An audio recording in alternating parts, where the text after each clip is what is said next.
Hi, everybody. Thank you so much for joining me. My name is Laura Smestad. I'm a licensed mental health counselor in Seattle, Washington. I'm part of a group practice called Polaris Family Behavioral Health, and I specialize in the treatment of OCD and OCD related disorders, children all the way through adults. And I'm also the creator of a series of game-based OCD exposure workbooks, which I'm going to tell you a little bit about later when we take a break from questions. I'm really excited to share this. I've been on a few times before, so some of you may have already heard me talk about this, but I have a few new things out there that I'm excited to share. And I'm so excited to answer your questions. I see we already have a few rolling in. So please continue to put your questions in the chat as we go along, and I'm going to try to answer as many of them as I possibly can. Okay, so we're going to start with this one. How to handle OCD that manifests as your values are changing or not true. My normal strategy of embracing uncertainty and following preset values is out of the window when I get this thought. So this is another trick that OCD likes to play on us, right? Especially if you've done a really good job of embracing uncertainty in other areas. It might try to hit you in a place that hits a little bit closer to home, like your values and who you are as a person, because OCD likes to attack things that you care about, which is just really rude, right? There are a few things that you can do with this. You can try to do some intentional intrusive thought exposures.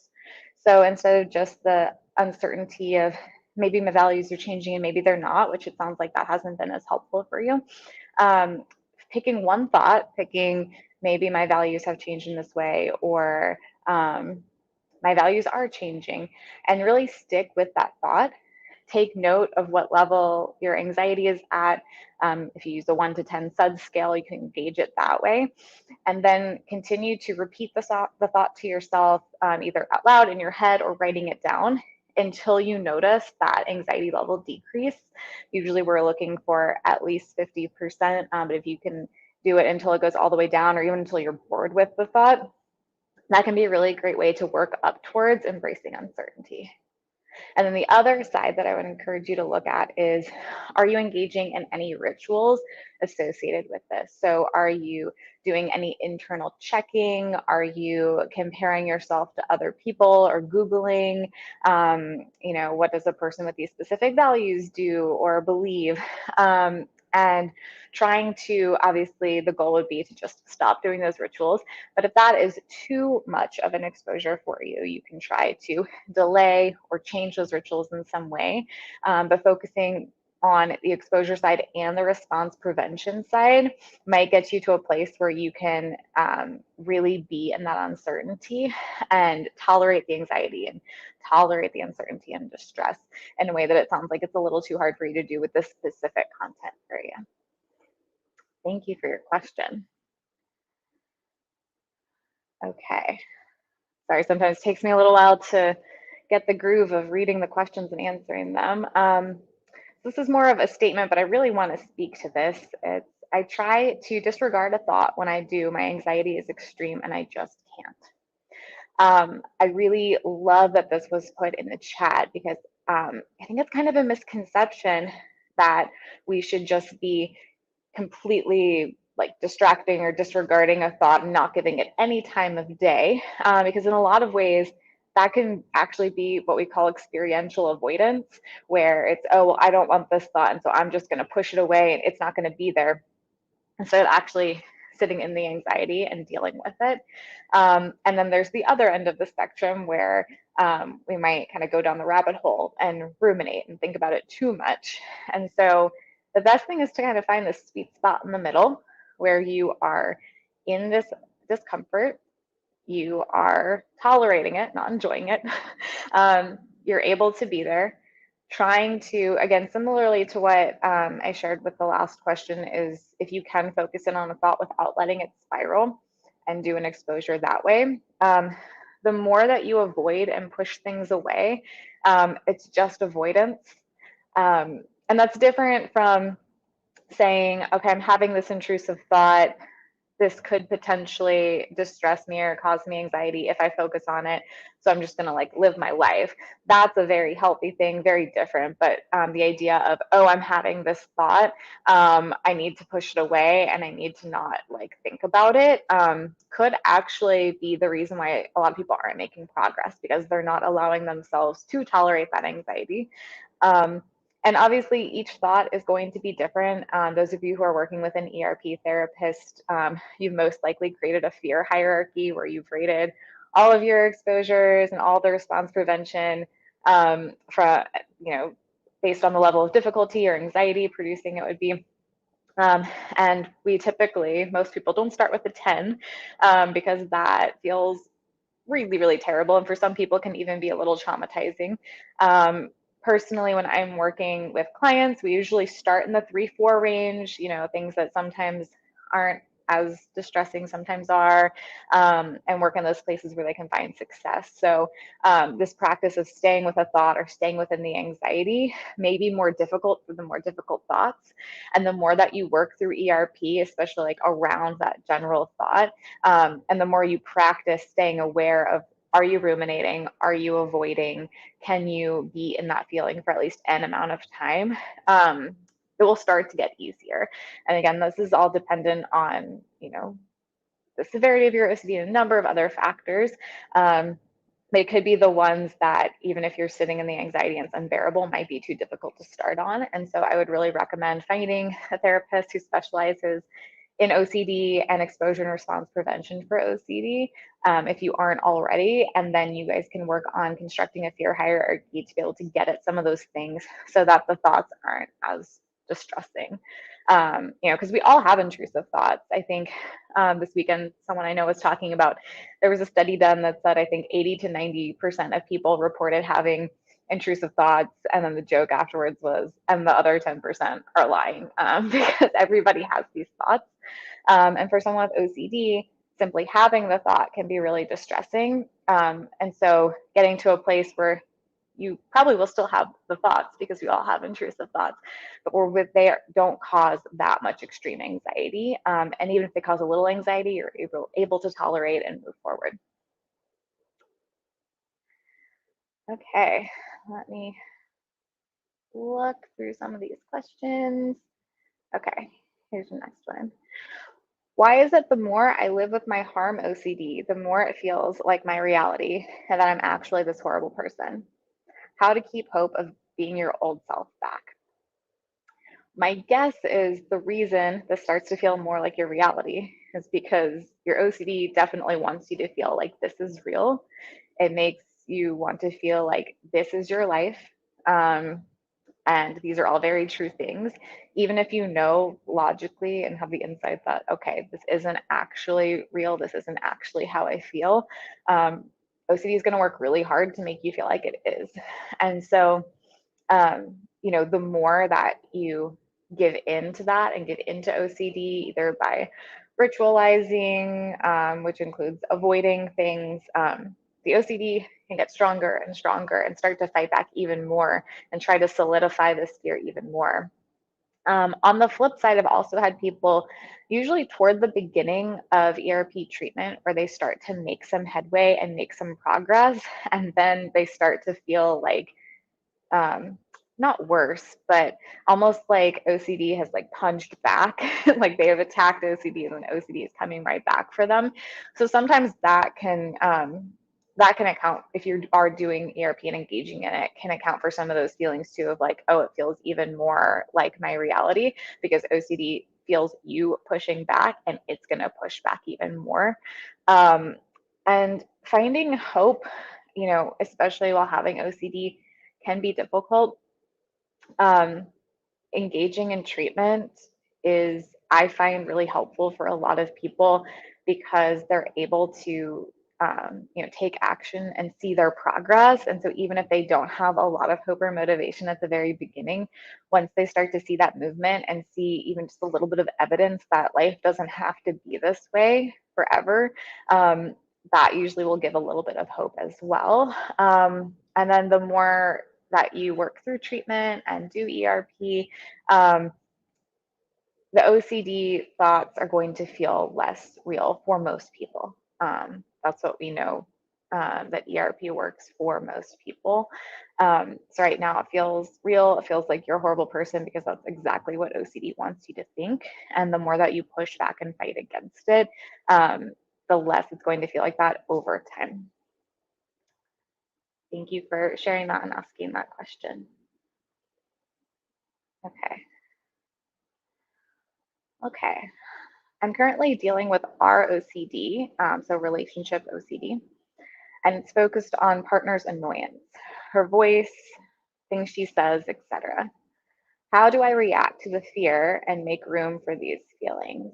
Um, so I'm a little unsure if it's you being annoyed by your partner or your partner being annoyed by you. So I'll just kind of speak to both of those things. I know it's pretty common for a lot of people who have OCD that's focused more on relationship stuff to feel like they can't have any negative feelings toward their partner. um, and so I'll speak to that aspect of it first of like if you are annoyed by your partner, but also feel like you can't feel those things for fear that it will mess up the relationship or you won't be the right partner for them and things like that.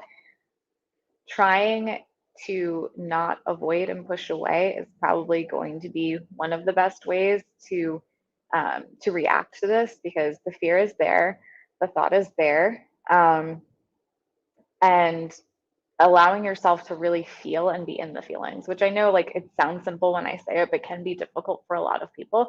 So I love this idea, even in the second part of the question of how do I make room for these feelings? Because that's a very real thing. We want to be able to have space to actually feel what's going on. Because again, if we avoid, that's not usually helpful. Um, and so even just something as simple as acknowledging this is what's going on. This is my OCD. This is uncomfortable. This feels bad. This feels scary. And I'm going to let these feelings exist and be in them. And eventually, over time, the more that you do that, I think the easier things tend to get, right? Just really allowing yourself to be there and acknowledge, like, I know what this is, um, gaining that awareness. It sounds like you have a lot of awareness around your OCD. And so being aware, this is my OCD. You could even feel like, okay, OCD, yeah, I see you. Um, and it's uncomfortable to be here in these feelings that I don't like or that my OCD tells me I shouldn't have. And really focusing on being in them. And if at first it's difficult to just indefinitely be in them or to be in them until you wait for your anxiety to go down, you can build up to that, right? Like, okay, for the next few minutes, I'm going to really focus in on what I'm feeling and try to tolerate that, even though it's uncomfortable. Um, and then the other side, if your question was actually referring to like fear that you're annoying your partner, which is another very common OCD theme related to relationships. Um, if you're in ERP treatment, there are lots of fun exposures to do around that. And starting out, sometimes I'll have people actually bring their partner into our sessions and we go through this where they're purposefully annoying them. And then also looking at what compulsions go along with that. Do you not speak? Do you avoid speaking your mind or overanalyze what you're going to say before you say it because you're afraid that you're going to bother somebody? And that, goes beyond romantic relationships as well with a lot of scrupulosity type thoughts. And so you'll find a lot of my answers tonight revolve around ultimately doing ERP, especially with questions specifically related to getting rid of OCD stuff. But going back to that, right?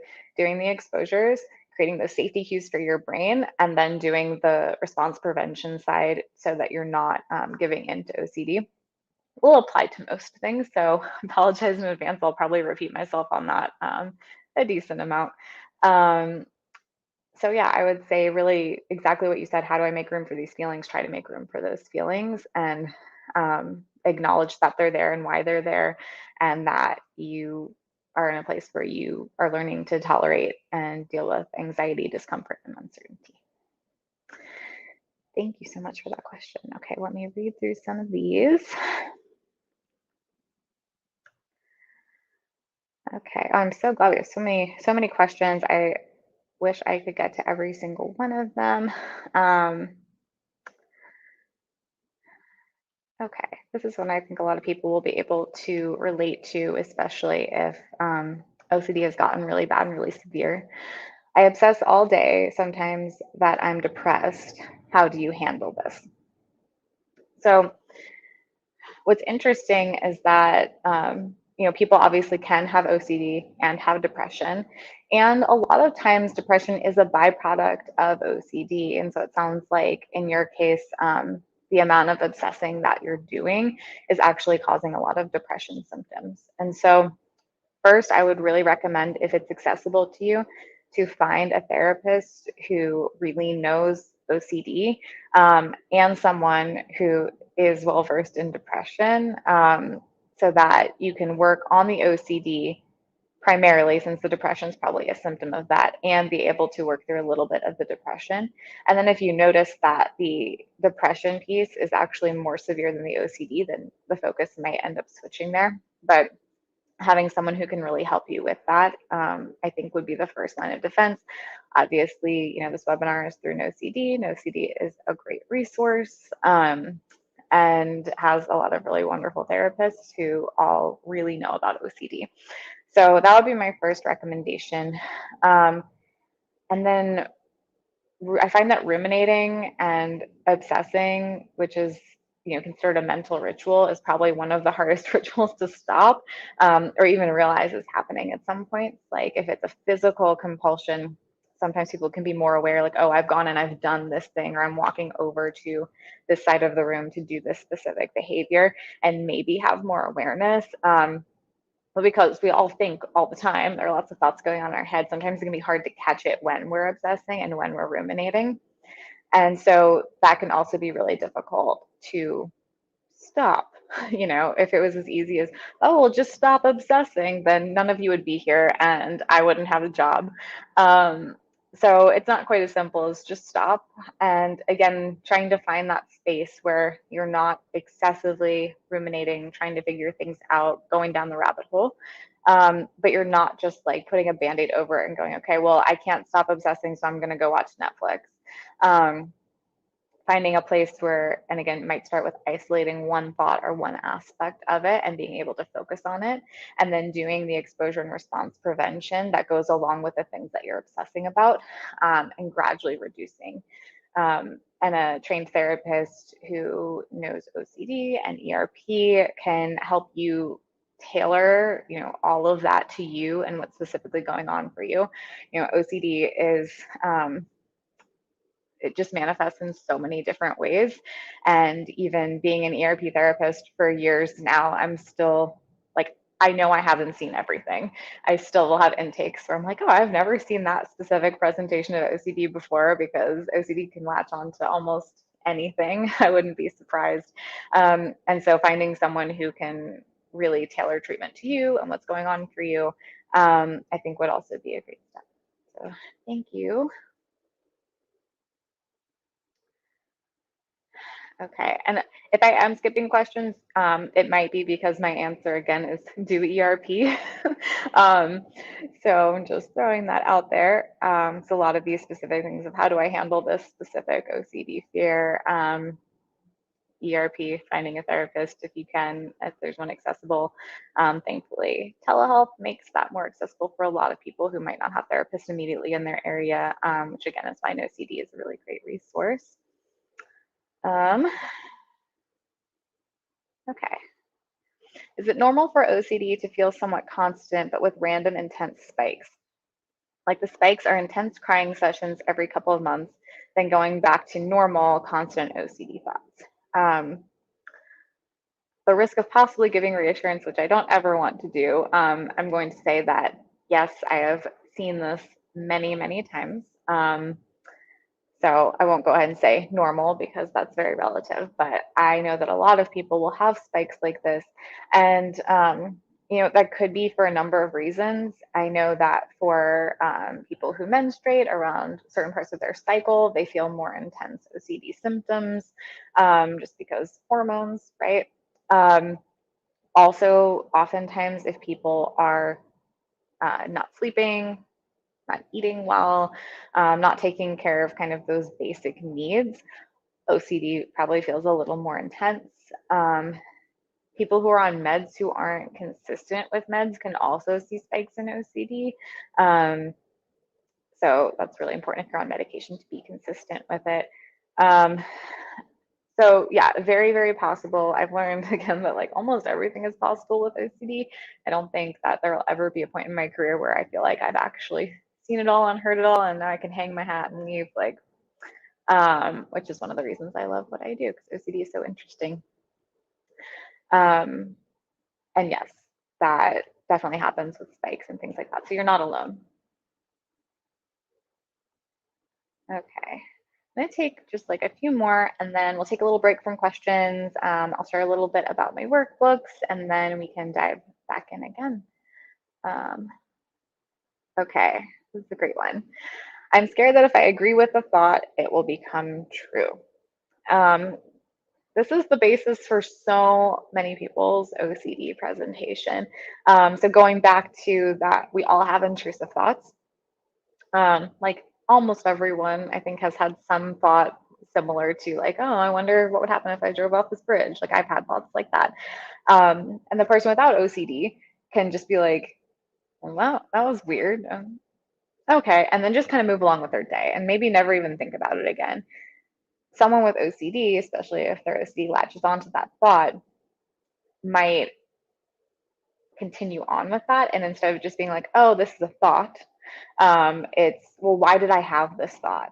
If I have this thought, there's meaning behind it and there's a reason behind it. You know, if I had that thought, does that mean that I want to drive off a bridge? Does that mean that I want to hurt myself? Does that mean that I am homicidal or suicidal? And it could keep spiraling and spiraling.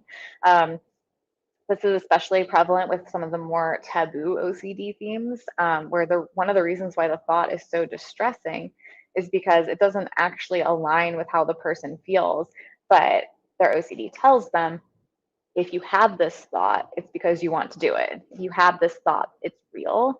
And something that I've heard quite a bit from clients of mine who may have been in previous therapy with really well-meaning therapists who, just no one knew this person had OCD and didn't know that this may have been unhelpful, is this idea of like we create our own destiny. Like if you think positive things, then your life will be positive.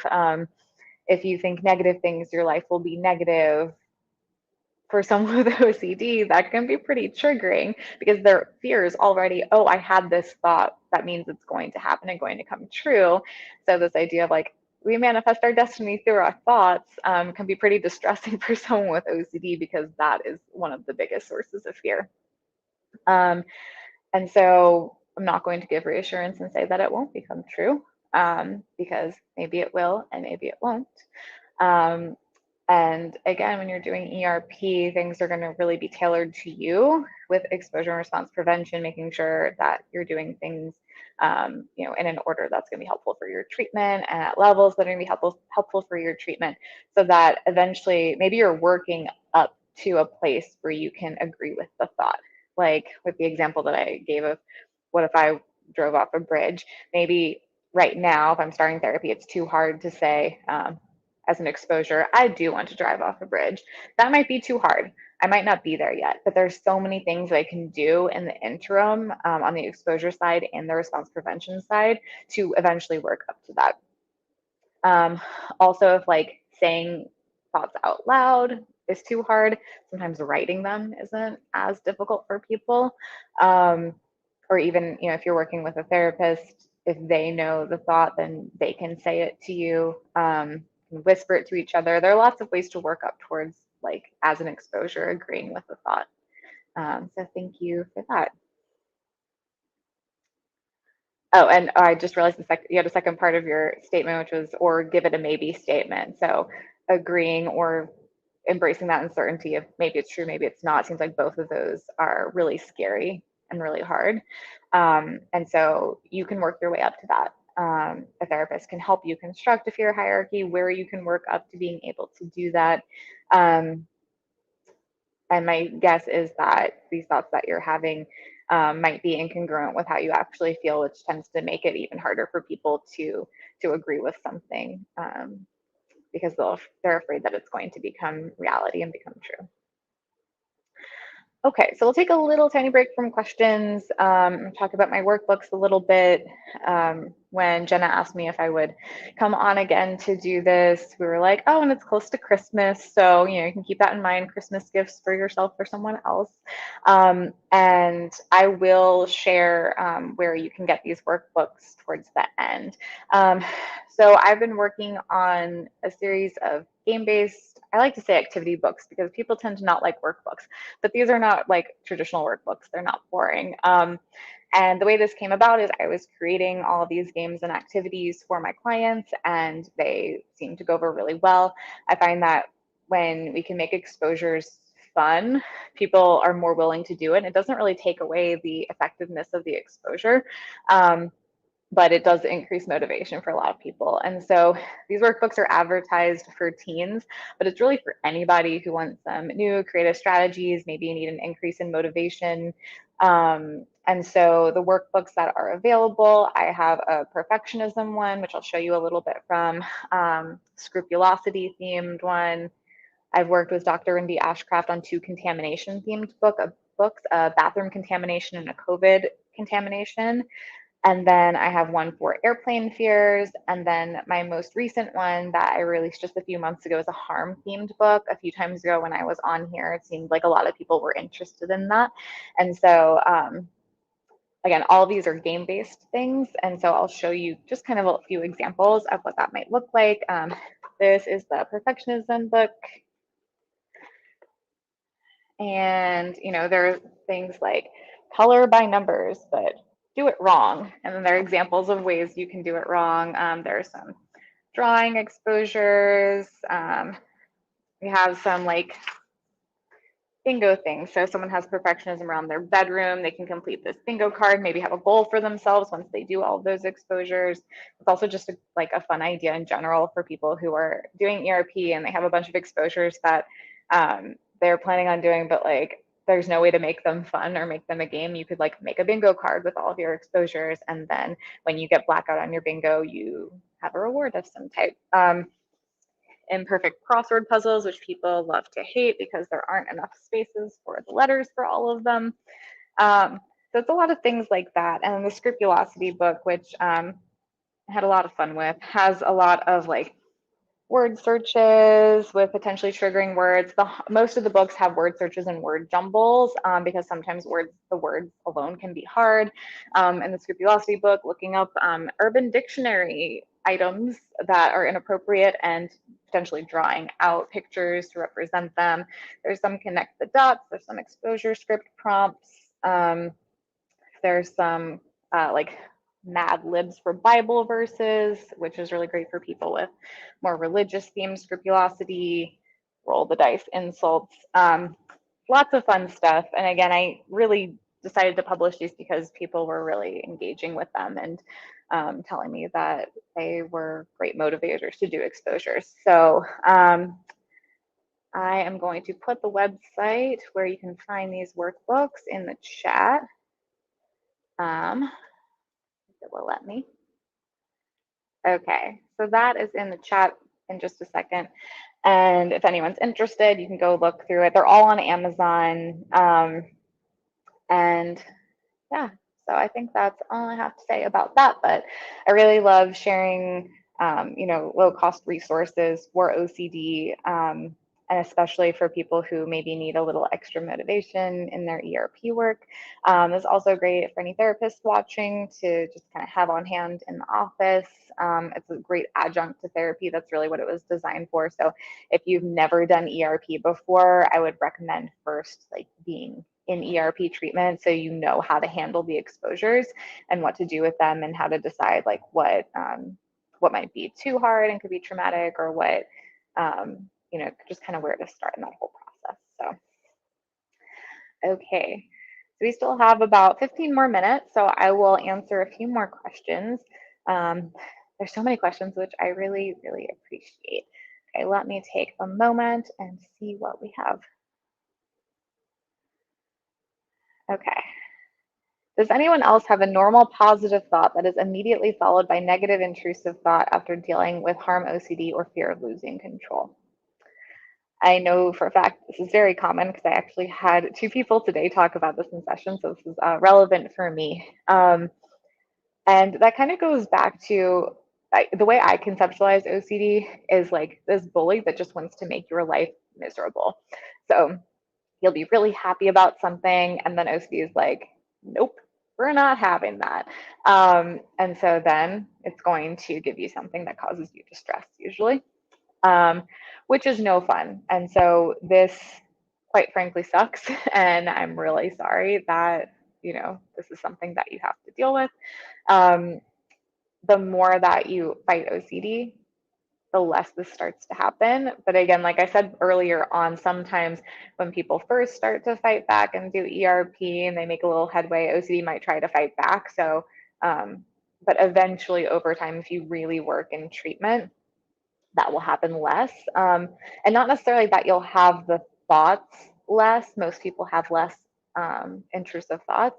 Um, but because we all have intrusive thoughts, you might have a really positive thought, and then you might have a negative intrusive thought, but then that negative intrusive thought isn't going to impact you in the same way, that it won't be distressing.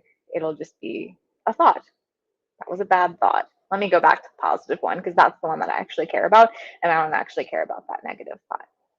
So again, another thing that you're not alone. And that's why I really love these webinars, is that people can see that, okay, I am not alone in my struggle, especially with OCD because it's so misrepresented in the media.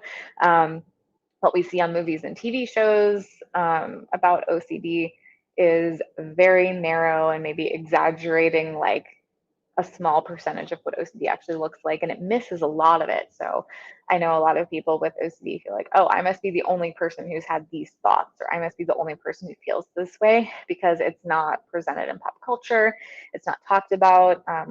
OCD is extremely misdiagnosed, so even professionals don't catch it. And so someone might be having these thoughts and not even realize that they're related to OCD, which can also make them feel alone. And then, especially when you get to more of the taboo thoughts, that's where I feel like a lot of people are like, oh, this must just be me. I'm a terrible person who's had these thoughts. No one else has ever had these thoughts before. And oftentimes that's not true. So I appreciate all of these questions, and hopefully we're cultivating more of a sense of universality, that people aren't alone in their struggles. Okay. Okay, let me answer this. Does anyone else struggle with hearing the news of a school shooting or other crazy event and can't quit trying to think of how that person got that way, and how do I not end up like that? For questions around like, does anyone else struggle with this, or is it possible to have OCD around this? I'm just going to be like, yeah, probably, because it's possible to have OCD around everything. And very possible that a lot of other people are struggling with this as well, especially in light of some recent events. I know a lot of people I work with are struggling with some OCD around school shootings, um, which is hard because, they're real events that didn't happen where they were, but have happened in other places. And, I guess similarly to the pandemic, with people who have contamination fears, and then there's a real threat when you have OCD fears, and there's a real threat, that can also be hard to navigate. And then it sounds like there is kind of a scrupulosity layer to this of like, I like fear of being a bad person, and I don't want to end up harming other people. In the way that I've seen this happen in other places, which goes in line with a lot of harm related OCD and morality stuff within OCD. Yeah, and so hearing news of that can be triggering, and then OCD is just going to like latch onto that. So again, a real event that probably bothers a lot of people, and maybe a lot of people have the thought even of, oh, I hope that I don't end up like that person. And then OCD might scoop that thought up and be like, that's a thought that I want to mess with, and then make you obsess and ruminate and probably ritualize, so that you don't become that person. And so it sounds like there's a decent amount of rumination that's going on, which I think we don't talk enough about how rumination is a mental compulsion. Same thing with like obsessively trying to figure things out, which could be a piece of this too, it sounds like, of how do I not end up that way? And then you're just kind of running in circles because no answer is ever really going to be enough for OCD. And so again, maybe I'm a broken record, but examining what rituals am I engaging in? Is there anything excessive that I'm doing? Anything ritualistic that I'm doing to maybe prevent myself from becoming that person? Other than rumination, that's one as well, but any other types of compulsions that you're engaging in, and try to eventually eliminate those. If you can just eliminate them cold turkey, great, that's the ideal. If you can't, delay, change them, partially ritualize at first to get to a place where you don't anymore. Something that is good for a lot of people who are working on specific compulsions is to create what a lot of therapists call a ban book, where let's say my ritual for this is searching up qualities of people who end up becoming school shooters, and then maybe I'm comparing myself to that list and checking to make sure that I'm not like that. I can create a little band book, which you could actually be a book, or it could be a notepad on your phone or just on your computer or something, where I have two columns. I have the amount of times I gave in and the amount of times I resisted.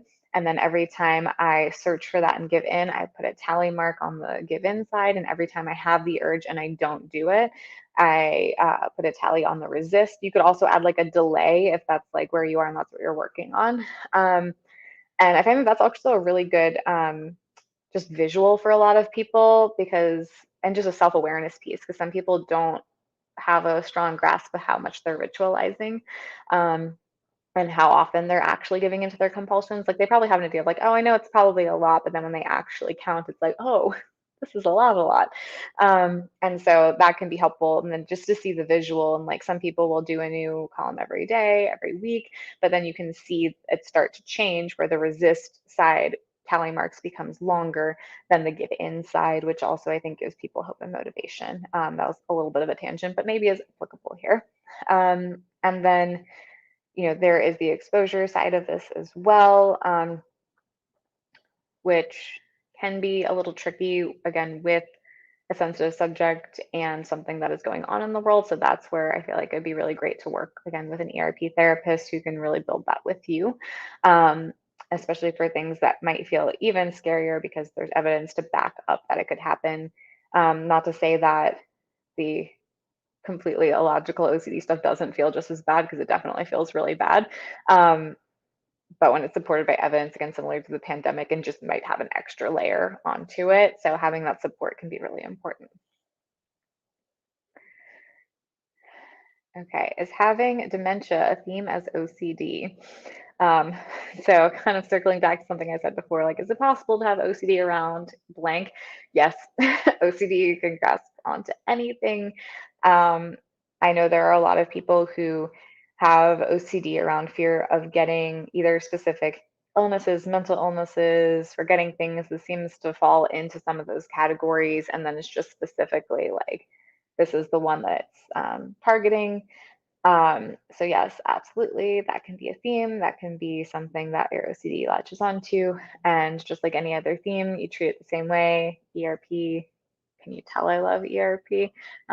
Yeah, I'm pretty excited about it. And that's because, I mean, I see that it works all the time. Um, this is what I do. 100% of my clients have OCD. We're doing ERP, and I see people making progress, which just makes me so excited that there is a treatment modality that works for the large majority of people, and is really effective and really evidence based. And so I probably sound like I've been paid by like an ERP organization to just like push it, but really, I just love it so much because I see that it works. Okay. Let me find another question. We have about 5 minutes. We have time for a few more. Okay, I love this. This is such great questions. I love all of these questions. Can learning about OCD become a form of compulsion and reassurance? Yes. So this is a place where there's some balance and juggling involved, because being educated on OCD is really important for treatment. Um, because at least my style as an ERP therapist is I'm essentially training my clients to become their own therapists and eventually not need me anymore. So, I do need to teach them about OCD, about things to look out for, about reassurance seeking, about kind of sneaky compulsions that people don't view as compulsions necessarily because it's not intuitive, about fear hierarchies, about exposure treatment, about anxiety levels.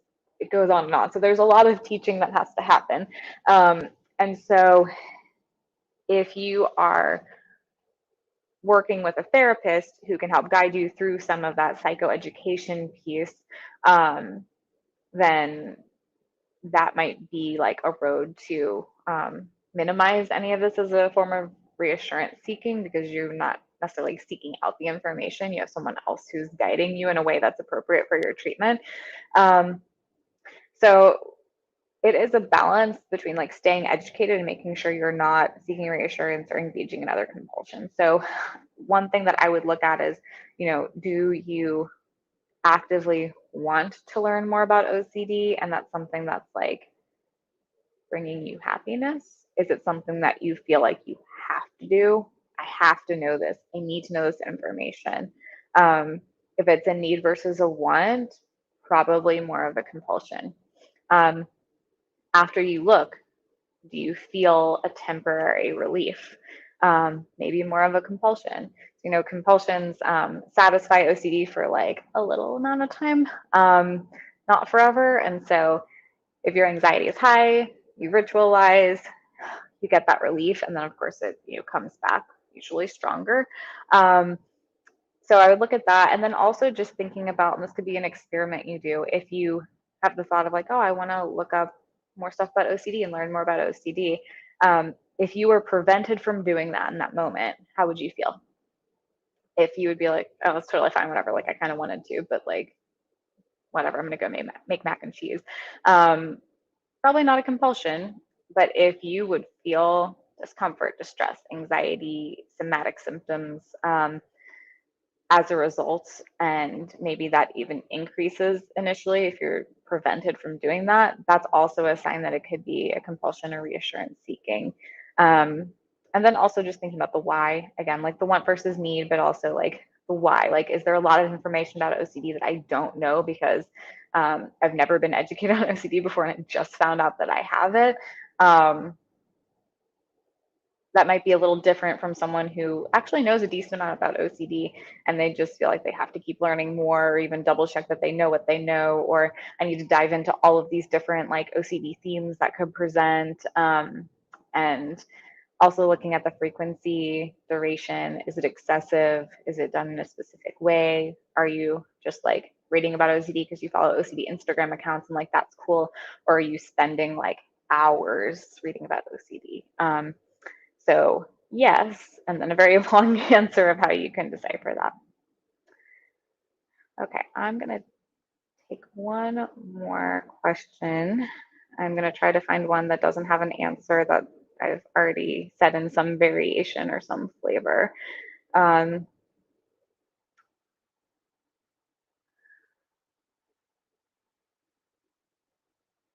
Okay,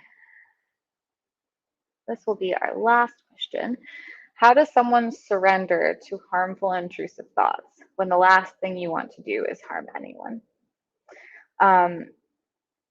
I know that the idea of like surrendering to thoughts, especially when your thoughts revolve around potentially harming somebody, the idea of that alone can be really scary because you've already acknowledged the last thing you actually want to do. The more that you're able to be in those thoughts, to tolerate the anxiety, to tolerate the uncertainty of like, maybe one day I'll snap and hurt someone, maybe one day I won't. I can't know anything for sure. Eventually, as you're engaging in ERP around this and being able to really be with the thoughts, that might, I feel like surrendering to the thoughts for some people could have the implication of like, oh yeah, what I want to do is hurt people. Sweet. Now let me go do that. And that's not what we mean by that. It means like really being present with the thoughts, being able to tolerate the thoughts, eventually getting to a point where they're just thoughts and you don't have a visceral emotional reaction from them. Um, and especially since you have the insight to know, well, this is an ego dystonic thing. This differs from how I actually feel and what I want to do. The more you engage in ERP, you're going to have safety cues that are sent to your brain that again show that, like, I guess, reinforce that you don't want to do this. You're just having thoughts, and these thoughts don't have to have the same power that they have right now for you, and they don't have to be so distressing and anxiety provoking. So hopefully that answers your question. There's so many questions, and I feel bad that we couldn't get to all of them. But thank you all for joining. Thank you for listening to me talk about my workbooks. I think I put in the chat the website, but I'll also verbally say it is exposurehub.org/workbooks. You can also on Amazon, I think if you search my name, Laura Smestad, LMHC, most of them come up, but Amazon's been a little iffy on that. And yeah, I really appreciate you guys asking questions and sharing your thoughts and feelings with me. I hope it was helpful for you all. And I'm just so happy to be here, and hopefully I'll be back soon.